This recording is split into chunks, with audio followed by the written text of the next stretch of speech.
Alright, guys, so as always, spoilers for not just The Last of Us Season 2, Episode 6, but also spoilers for the game The Last of Us Part 2, because I don't feel like talking around it.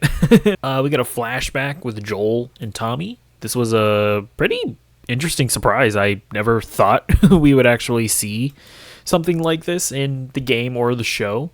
And yeah, really cool scene where we actually meet Joel's dad, and we kind of get into the whole, theme. One of the themes of The Last of Us Part Two, which is cycles, right?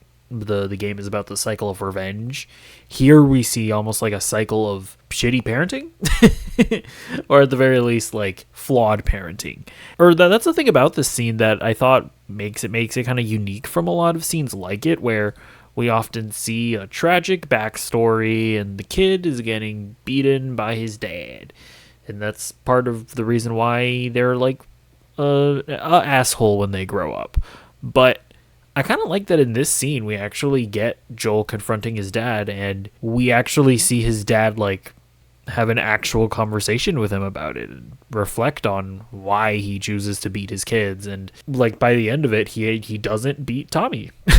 Like we might have expected him to. It's interesting. Like this episode is a lot about reflecting and actually like thinking about your choices and either justifying them or not. We also get an interesting scene where we actually see like the moment where Ellie decides to burn herself to cover up her bite. It's a really kind of bittersweet scene because we see Joel like really in prime parenting mode. We really see the clear love that he has for Ellie, the genuine concern he has for Ellie when he sees how bad the burn is.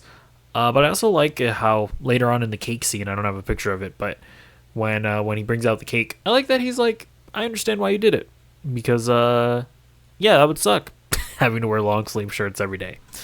The other interesting part about this episode is the fact that we actually see Ellie have her spunk again, because one of the criticisms that I've seen from a lot of people who haven't played the games is that they just find Ellie to be completely unlikable. And I'm going to be curious to see what a lot of those people's reactions are to this episode, because this episode goes a really... I think this episode actually does a really good job of explaining how the weight of Joel's lie just slowly sort of starts eating away at her and sort of turning her into the character that we see her be at the beginning of the season.